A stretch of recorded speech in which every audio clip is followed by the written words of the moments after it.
కాళ్లలో నొప్పి, నరాల వాపు వంటి లక్షణాలతో బాధపడుతున్నారా? వెరికోస్ వెయిన్స్ లో అత్యాధునిక చికిత్స ఏవిస్ వాస్కులర్ సెంటర్. నమస్తే రమగారు. నమస్తే జయ. రమగారు, మనము పూరి జగన్నాథ స్వామి ఆలయంలో రత్న భాండాగారాన్ని తీసి దాంట్లో ఉన్నటువంటి పెట్టెలన్నీ బయటకు తీసి లెక్కలు జరుగుతూ ఉన్నాయి. నాకు అనిపించింది, అంటే ఇట్లా పురాతన ఆలయాల్లో ఏదో కొంత నిధి నిక్షేపాలు ఉంటున్నట్టుగా రత్న భాండాగారం కావచ్చు, మనం కేరళ తిరువనంతపురం పద్మనాభ స్వామి ఆలయంలో కానీ ఇట్లా కొన్ని ఆలయాల్లో మనం చూస్తూ ఉంటాం కదండి. ఎవరు పెడతారు, ఎందుకు పెడతారంటారు రమ్మగారు? ఆ కాలంలో ఉన్న రాజులు అట్లా దాచుకోవడానికి పెట్టుకుంటారు. పూరి గాని, తిరువనంతపురం గాని, తిరుమల గాని నిన్న మొన్న ఏర్పరిచినవి కాదు కదా. రాజుల కాలంలో ఏర్పడిన దేవాలయాలు, అప్పుడు వాళ్ళు నిర్మించినవి. దేవాలయము అంటే ఇప్పుడు రాజు రక్షకుడైతే దేవాలయము రాజు యొక్క రక్షణ. రాజు రక్షింపబడడానికి కావాల్సిందే దేవాలయం. ధర్మాన్ని పట్టుకుంటేనే కదా జయ అది మనని రక్షించేది. అంతే కదా. ధర్మాన్ని పట్టుకోవడంలో ప్రధానమైన విధి ఏంటంటే దేవాలయ నిర్మాణం. ఇప్పుడు కూడా మనం అదే చూస్తున్నాం చూడు. అవునండి. కలియుగం ఇంత ముదిరిపోయింది, కలికి వచ్చేస్తాడని చెప్పుకుంటున్నాం, యుగాంతం అయిపోతుంది అనుకున్నా కూడా ఊరూరా కొత్త దేవాలయాలు వస్తూనే ఉన్నాయి. ఇప్పుడు దేవాలయాల చాటున సంపాదించుకునే వాళ్ళు కొంతమంది ఉన్నప్పటికీ ధర్మం కోసం దేవాలయ నిర్మాణం చేయాలని ముందుకొచ్చే భక్తుల శాతం ఎక్కువే ఉంది ఇప్పటికి కూడా. అవునవును. ఓ గుడి కడితే డబ్బులు వస్తాయి అని సినిమాలో చూపిస్తారు కానీ కాదు. మామూలు జనరల్గా ఒక దేవాలయం అంటే మామూలు భక్తులే 80% ఉంటారు. దేవాలయం మీద ఆస్థతోటి, నమ్మకంతో. ఒక 20% సంపాదన మార్గంగా ఉన్నవాళ్ళు ఉండొచ్చు. ఇదివరకటి కాలంలో ఎలా ఉండేది? ఖచ్చితంగా ఒక రాజస్థానం ఒక కోట ఏర్పడిందంటే కోటలో దేవాలయం, కోట బయట దేవాలయం. ఏదైనా ఒక విజయం సాధిస్తే ఆ విజయం పేరిట ఒక దేవాలయ నిర్మాణం. ఆ దేవాలయానికి కొన్ని భూములు ఏర్పరచడం, కొంత నిధి ఏర్పరచడం. దేవాలయం అంటే ఏర్పాట్లన్నీ జరిగిపోవాలి కదా. ఏమనాలి దాన్ని మనం, అది ఒక క్రమశిక్షణతోటి దాని సంస్థ నడుస్తూ ఉండాలి. ఇప్పుడు దేవాలయాన్ని ఆశ్రయించుకుని ఉండేవాళ్ళు పూజారులు కావచ్చు, వీళ్ళు ఉంటారు అర్చక స్వాములు, మరి ఇంత సేవ చేసేవాళ్ళు. దేవాలయం ఓడవటం దగ్గర అన్ని పనులే కదా. శుభ్రంగా ఉంచడం, పరిసరాలు శుభ్రంగా ఉంచడం, ఈ అడ్మినిస్ట్రేషన్ నడవాలా, దానికోసాన్ని ఒక నిధిని ఏర్పరచడం అనేది పాతకాలంలో రాజుల కాలం నాటి పద్ధతి. మనం ఇప్పుడు అదే చేస్తున్నాం, ట్రస్ట్లు ఏర్పాటు చేస్తాం. ఆ నిధులు ఇప్పుడు భారీ మొత్తంలో ఏర్పాటు చేసేవాళ్ళు. అప్పట్లో ఏం చేసేవాళ్ళు అంటే ఇంకా కూడా ఉన్నాయి జయ. ఒట్టిగా దేవాలయానికి నిధే కాకుండా ఇంట్లో ఒక శుభకార్యం, రాజుగారి ఇంట్లో ఒక శుభకార్యం వస్తే స్వామిని సేవించుకుని పెళ్లికి వెళ్లే ముందే భారీగా ఆయనకి బోల్డని కానుకలు సమర్పించి ఇంత అద్భుతమైనది ఇది సాధించాము, వివాహం చేస్తున్నాం అని నిధులు సమర్పించేవాళ్ళు స్వామికి. ఆభరణాలు ఉండేవి అందులో ఎక్కువగా. అవునవును. ఏ దేవేరినో దేవరనో అక్కడ విలయింపజేశారో వారికి వలసిన అనేక ఆభరణాలు అలంకరణకి. తర్వాత ఏమో కైంకర్యానికి వాడేటువంటి వస్తువులు, వెండి గిన్నెలు, పాత్రలు, గంటలు, శఠగోపాలు, పళ్ళాలు, అభిషేక సామాగ్రి, శంఖాలు, చామరాలు, ఛత్రాలు, ఎన్ని కావాలి అక్కడి నుంచి వాహనాలు, ఇవన్నీ సమర్పించేవాళ్ళు. అదంతా సంపదగా రూపాంతరం చెందుతుంది సహజంగా. అవును. సంపదగా భావించి వాళ్ళు ఇవ్వటల్లా సేవగా భావించి ఇస్తారు. స్వామిని సేవించుకోవటం, పెరుమాళ్ళని సేవ కోసం అప్పచెప్పినవి చివరికి కొంతకాలం తర్వాత అది సంపదగా పరిణమిస్తుంది కాలాంతరంలో. కాదు రమ్మగారు, ఎవరైనా దండయాత్రలకు వస్తారని కానీ అప్పుడు అది కూడా ఆ మాట కూడా చెప్దాం. ఫ్యూచర్ ఇబ్బందులు ఉంటాయి. ఇదే కాకుండా ఓ యుద్ధం గెలిచారు వల్ల, అది కూడా యుద్ధం గెలిచారనుకో, గెలిచినప్పుడు అక్కడి నుంచి ఏమైనా తీసుకొస్తే అందులో కొంత భాగాన్ని దేవాలయానికి సమర్పించడం. దేవాలయాలకి బహువచనం, ఒక దేవాలయం కాదు, కొన్ని దేవాలయాలకి సమర్పించేవాళ్ళు. కొల్లగొట్టుకొచ్చినవి కూడా రాజులు కొంత వంతు భగవంతుడికి ఇచ్చేయాలి, లేకపోతే పాపపు సొమ్ము అరగదు. ఆ కాన్సెప్ట్ తోటి అప్పచెప్పేవాళ్ళు. అక్కడి నుంచి ఒకవేళ ఎవరైనా మన మీద దండయాత్రకు వస్తారు, మనకి కావాల్సినంత మంది సైనికులు లేరు, గెలవలేవన్న భయం ఉంటే రాజస్థానంలో కోట లోపల అంతఃపురంలో ఉన్న సంపదని దేవాలయాల నేలమాళిగల్లోకి తరలించటం ఒక పద్ధతి.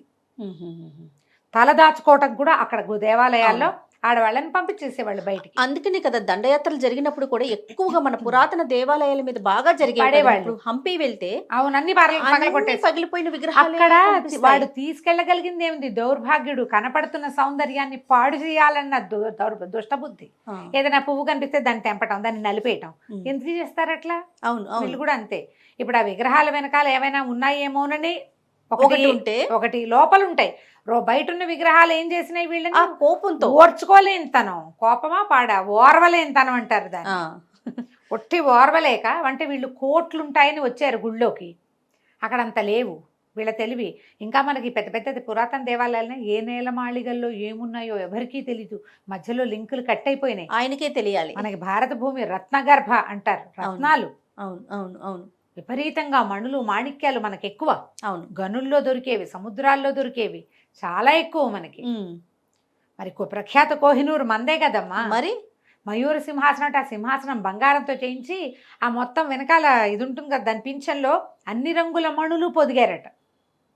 అవన్నీ మనమే, మనం బయట నుంచి తెచ్చుకోవాలా. అవును, మణులు మనవి, భారతదేశంలో పుట్టినవి. మరి ఇప్పుడు ఎక్కడో చోట దాచే ఉంటారు, వీటి లోపలికి వెళ్తాడు గుళ్ళోకి, ఏదో ఓ విగ్రహం ఇవి తీస్తారు. ఇంకా వాళ్ళు అనుకుంటారు ఇక్కడ బోల్డ్ కోట్లు ఉన్నాయి, అక్కడేమి దొరికి ఉండదు. ఆ మంట ఓర్చుకోలేక ఈ విగ్రహాలు పగలగొట్టారు. ఎక్కడ మన దేవాలయాల్లో నిధులు దొరికినా ఒకటి స్వామివారికి కైంకర్యంగా సమర్పించబడినవి ఒక భాగం అయితే, రెండో భాగం దాచిపెట్టబడినవి అయ్యి ఉండవచ్చు. అంటే రాజులు ప్రత్యేకించి ఎంచుకునేవారంటారు రమ్మగారు, పలానా దేవాలయం అయితే మనము అంటే సేఫ్గా ఉంటుందని కావచ్చు, లేకపోతే అదే ఎవరైనా దండయాత్రకు వచ్చినప్పుడు జాగ్రత్తగా ఉంటుందని ఇలవేల్పులుగా ఉంచుకున్న దైవాలకి పెట్టుకోవటం అట్లా. ఇలవేల్పు దేవాలయ తమ ఇలవేల్పు తమ పాలనలో తమ ఏలుబడిలో ఉన్నది తమే కట్టింది, తమ కనుసన్నల్లో దేవాలయపు ఇదంతా కదిలేది. అంటే ఎక్కడైతే నమ్మకం అక్కడి నుంచి అందులోపలికి ఇతరులు ప్రవేశించలేరన్న నమ్మకం, భగవంతుడి పట్ల అచంచలమైన విశ్వాసం అమ్మా. ఎవరైనా వస్తే ఈయన చూసుకుంటాడనే నమ్మకం. అవును, అవునా కాదు? అంతే కదా ఆ నమ్మకం ఉండబట్టి పర్వాలా మన సంపద ఇక్కడ ఉంటుంది, మన తర్వాత తరాలకైనా అందుతుంది. లేదా మనం ఈ యుద్ధంలో ఏదో గాయపడో ఎప్పుడో ఒకప్పుడు చేరిపోతే సంపద మిగులుతుందని బతికుంటాము, వాడుకుంటాము అన్న ఆశ కూడా ఉండుండొచ్చు. రేపు ప్రజలకైనా ఉపయోగపడచ్చు. ప్రజలకే కాదు తన కుటుంబానికే అయినా చచ్చోపడో ఏదో రకంగా మళ్ళీ వెనక్కి వస్తాము, అప్పుడు వీటిని అవైల్ చేయొచ్చు అన్న ఊహ కూడా ఉండుండొచ్చు. అవునవును. పూరిలో కూడా అంటారు అమ్మగారు చాలా ఉన్నాయి, అంటే చాలా దొరికినాయి, అవన్నీ కూడా కౌంట్ చేసి అవి అంతకు ముందు కూడా తెరుస్తూ ఉన్నదే. బహుశా 46 years బ్యాక్ తెరిచారని చెప్తున్నారు కదా. అవును అవును. అంటే బహుశా ఇందులో స్వామివారిని సునాభేషాన్ని ఒక రోజు ఒక అద్భుతమైన ఉత్సవం జరుగుతుంది. ఆ రోజు ఏంటంటే బంగారంతో అలంకరిస్తారు జగన్నాథుని. జగన్నాథుడు ఇంతవాడో అంతవాడో కాదు, అవునవును, ఇలా వాడు కూడా కాదు, పెద్దవాడు.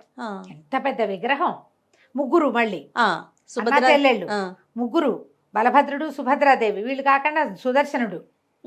మొత్తం ప్రతిమలన్నిటికీ ఆ బంగారు వేషం ధరింపజేస్తారు. బంగారం మొత్తం లోపల ఉన్నదంతా తీసి వేస్తారు అయ్యవారికి. ఆయన ఒక్కడే కాదు, వాళ్ళ అన్నయ్యకి చెల్లికి వదిలేరు కదా. ఓ పిల్లాడి కొత్త బట్టలు వేస్తే అన్నయ్యకి చెల్లికి వదిలేయం, వాళ్ళకి వేస్తాం కదా. వాళ్ళకి కూడా వేసి చూపిస్తారు. సునాభేష దాని పేరు. ఆ సునాభేష ఉత్సవం అత్యద్భుతమైన ఉత్సవం అది. అంటే ఈ గదిలో ఉన్నది ఏ పర్టికులర్ రత్న భాండాగారంలో ఉందో అది ఈ మధ్య తీయల, మిగిలిన వాటిల నుంచి బంగారం అంతా వేస్తున్నారు. ఓకే. ఎన్ని నగలు అలంకరిస్తారో జయ స్వామికి, భలే బాగుంటుంది. ఓకే. మనకి జగన్నాథ రథయాత్ర చూపించినంత ప్రఖ్యాతంగా సునాభేష చూపించరు. అవును, ఈసారి అది కూడా చేస్తారేమో చూడాలి మనం. ఇప్పుడు లైవ్ ఇస్తున్నారు చాలా టీవీలు వాళ్ళు. ఏది రథయాత్ర లేకపోతే లైవ్ ఇస్తారు. ఇప్పుడు జగన్నాథుడు ఈ తలుపులు తీయటము ఇవన్నీ కూడా ఏదో చేశారు. అవునవును.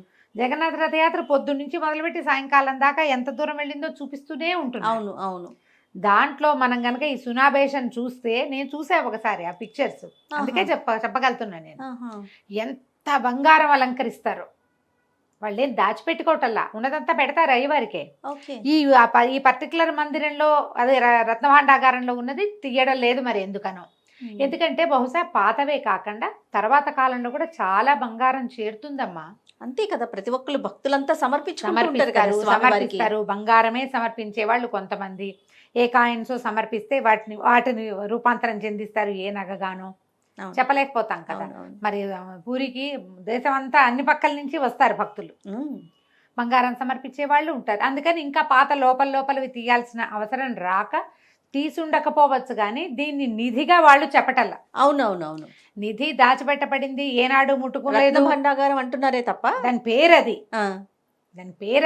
ఆ గది పేరు తప్ప అది నిధిగా దాచబడింది, ఏనాడు ముట్టుకుంది. ఇప్పుడు మన తిరువనంతపురంలో అసలు ముట్టుకొని నాగబంధం ఉన్న గది లాంటిది ఏమి కాదు. అవునవును అవును. అది అయ్యి ఉండకపోవచ్చు. ఇట్లా కనపడుతోంది ఆ క్లారిటీగా. 46 ఏళ్ల క్రితం తీసామంటే ఇప్పుడు అక్కడ ఉన్న పండాలు అర్చక స్వాములు 50 ఏళ్ళ నుంచి 70 ఏళ్ళ నుంచి పనిచేసే వాళ్ళు కూడా ఉంటారు కదా, వృద్ధులు కూడా. ఒకసారి జగన్నాథ సేవలోకి వెళ్ళిన వాడు బయటికి పోడంటారు. బయటికి వెళ్ళాడు. తరాల వెంబడి కుటుంబాలు అక్కడే వాళ్ళే ఉంటారు. వాళ్ళే అవే కుటుంబాల పిల్లలే ఉంటూ ఉంటారు. వాళ్ళకి తెలుసు. అవును. సీనియర్స్ ఉన్నారు కదా, ఇప్పుడు ఉద్యోగంగా ఉండే వాళ్ళ పద్ధతి వేరు. ఉద్యోగాలు కాదు వీళ్ళు, కొన్ని తరాల వెంబడి స్వామి సేవలో ఉన్నవాళ్లే వాళ్ళు. ఇలాగే జరిగి ఉండొచ్చు బహుశా. మనకి ఇట్లా ఎన్నెన్నో పాత పాత దేవాలయాల్లో ఎప్పుడెప్పుడెప్పుడెప్పుడెప్పుడెప్పుడెప్పుడే వస్తువులో ఉంటాయి. ఇప్పుడు ఈ దేవాలయాల్లో కనపడే నిధులు ప్రజోపయోగ కార్యక్రమాలకి వాడాలంటే భక్తులకి నచ్చదు. స్వామివారి కైంకర్యానికి ఇస్తే అక్కడ దేవాలయంలో దాన్ని శుభ్రం చేయండి అంతే. దేవాలయమే కదా మన తల దాచుకోవడానికి మనకు కావాల్సిన గూడు.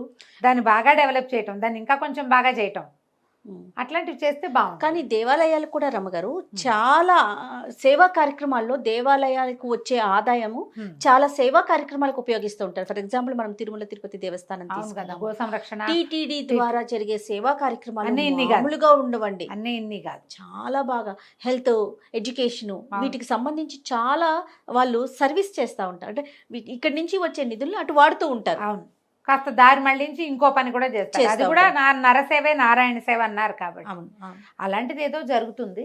అవకాశం ఉంటే సునాబేషన్ కూడా చూడడానికి ప్రయత్నం. ఎప్పుడు జరుగుతుంది రమ్మగారు, ఏమైనా ఐడియా ఉందా మీకు? అసలు అది ఇప్పుడు దీనికి ముందు అనుకుంటున్నారు, రథయాత్రకి ముందేమోనని అనిపిస్తుంది నాకు. చిన్న ఒక లింక్ మిస్ అయ్యాను. ఈయనకి స్నానం చేస్తారు, జ్యేష్ఠాభిషేకం చేస్తారు కదా, జ్యేష్ఠంలో అభిషేకం చేస్తారు. అభిషేకం అయిపోయిన 15 రోజులు ఆయన ఎవరికి చూపించారు, ఆయన రెస్ట్ తీసుకుంటారు. స్వామివారికి జ్వరం వచ్చిందని చెప్తారు. బోల్డ్ నీళ్లు పోస్తారు, సహస్ర కలశాలతోటి అభిషేకం చేస్తారు. ఏడాదికి ఒక్క మాట. ఒక చోట స్నానం చేసే ఘట్టం కూడా వేరేగా ఉంటుంది. తర్వాత ఏం చేస్తారు, 15 రోజులు పథ్యం పెడుతున్నాం, స్వామివారికి జ్వరం వచ్చింది, జలుబు చేస్తుంది అంటారు. వైద్యులు వచ్చి చూస్తారు. ఆ తర్వాత ఈ 15 రోజుల తర్వాత ఈ మన జ్యేష్టం వచ్చాక, ఇక్కడికి ఆషాఢం వచ్చాక కదా ఆయన్ని బయటికి తీసుకొచ్చేది. అవును, ఆ ఒక రోజు ముందని అనుకుంటున్నాను నేను, నాకు అట్లాగే గుర్తుంది. కరెక్ట్గా డేట్ నేను చెప్పలేకపోతున్నా తిది, కానీ ప్రతి సంవత్సరము ఒకసారి సునాబేష వేస్తారు. కానీ అసలు పూరి జగన్నాథుని గురించి మాట్లాడుకుంటే ప్రతిదీ విశేషమే. ప్రతి విశేషం, ఎన్ని విషయాలు, ఆయన భోజనము, ఆయన తయారవటము, ఆయన హృదయం, మీరు. అవును, ఆయన వంటశాల, ఆయన రథము, ఆయన దేని ఊరేగింపు, ఈ ఇల్లు వదిలిపెట్టే సంవత్సరానికి ఒకసారి బయటికి రావటం. అవును అవును, అక్కడ ఉంటాడు, వారం రోజులు అక్కడ ఉంటాడు వేరే ఇంట్లో. ఎక్కడ ఏ దేవుడికి అవకాశం లేదు.